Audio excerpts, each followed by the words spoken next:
और सबसे पहले माफीनामा उन तमाम लोगों को जिनकी मौत को भी हम एक्नॉलेज नहीं कर रहे हैं, जो हम जान ही रहे हैं कि वो मारे गए। तो ये माफीनामा सर सिर्फ मेरा नहीं है। मैं इसलिए ये बात कह रहा हूं कि मई के महीने में मैंने 6 आर्टिकल लिखे। संसद चल नहीं रही थी, कहां अपनी शिकायत ले जाते, किससे कहते। मुझे भाजपा के मित्रों ने, कई साथियों ने कॉल किया, बधाई दी। मैं उनका भी एहतराम करता हूं और कहता हूं कि ये भरोसा इस सदन का है कि हम सबको एक साझा माफीनामा उन लोगों के नाम भेजना चाहिए जिनकी लाशें गंगा में तैर रही थी। किसी ने कह दिया ये, किसी ने कह दिया वो। सर दूसरी चीज, मैंने कल सेक्रेटरी जनरल साहब से ही बात करने की कोशिश की, बाकी जगह भी। किसी 2 सत्र के बीच में सर 50 लोगों की ऑबिचुअरी आज तक कभी नहीं हुई संसदीय इतिहास में। राजीव सातव की उम्र थी जाने की इस दुनिया से। रघुनाथ महापात्रा जब मिलते थे गले लगाते थे, बोलते थे जय जगन्नाथ। अचानक में वो नहीं है।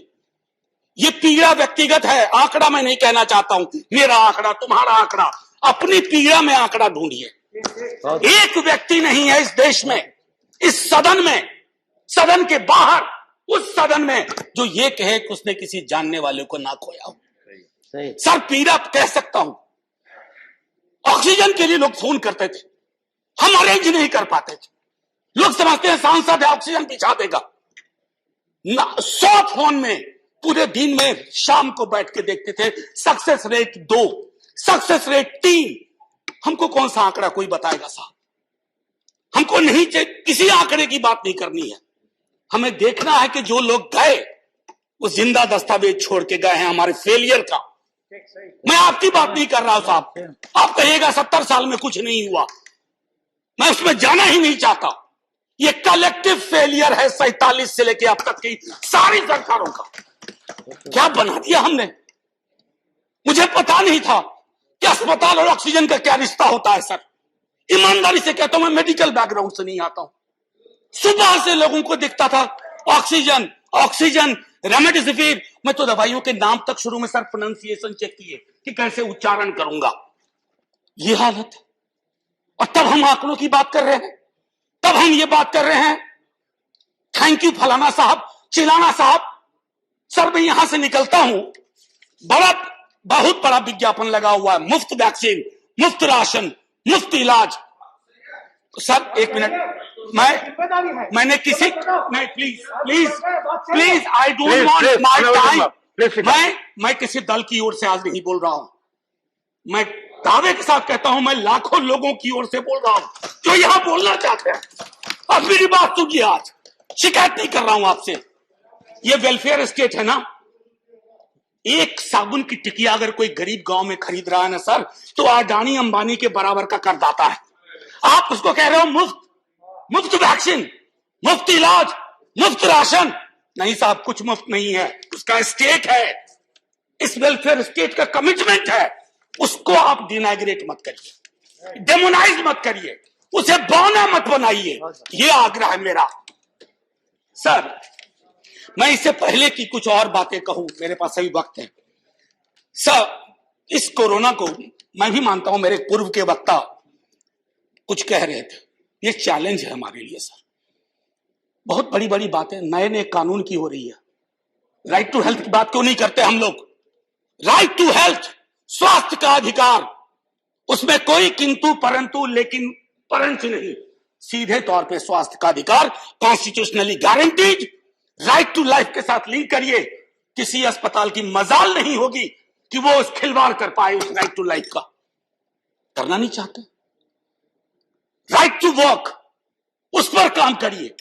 पॉपुलेशन को लेकर के बहुत बातें हो रही हैं साहब, डेमोग्राफी को, डेमोग्राफर्स को छोड़ दीजिए, बड़ा संश्लिष्ट विज्ञान है, लेकिन ये हम कर सकते हैं इस सदन और उस सदन में। Right to life, right to work पर लेजिस्लेशन लाइए ताकि कोई आपदा आए। अभी तो हमारे लीडर ऑफ हाउस नहीं है, नए नए बने हैं। उनसे मैं कहता, जब वो रेल मंत्री थे, हॉस्पिटैलिटी सेक्टर के लोगों को निकाल दिया गया। इसी कोरोना काल में मैंने लगातार आवाज उठाई, कोई सुनने वाला नहीं है सर, कोई नहीं सुन रहा।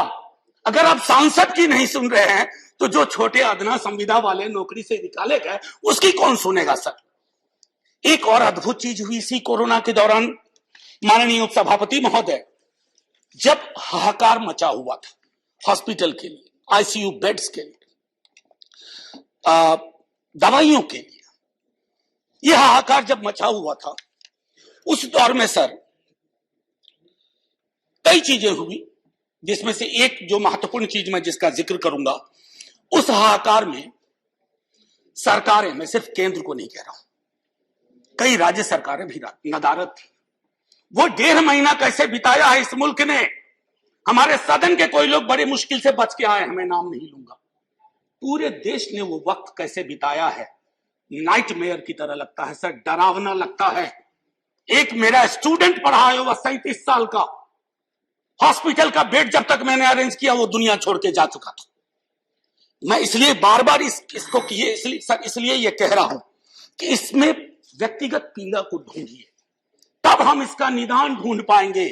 मेरी नाव तुम्हारी नाव, मेरा काल तुम्हारा काल, ये तो बहुत कुछ हुआ, इस भौकाल से आपको कुछ हासिल नहीं होगा। सर बस 1 मिनट और लूंगा, जो मैं कहना चाह रहा था। सर एक खत मैंने मृतात्माओं के नाम लिखा था, कुछ कर नहीं पा रहा था, बेबसी में एक खत लिखा, जो लोग इस दुनिया से चले गए, उसमें कुछ मैंने सलाह दी थी सर सरकार से। और ये जो उस बीच में कहा गया कि सरकारें फेल नहीं की, सिस्टम फेल कर गया।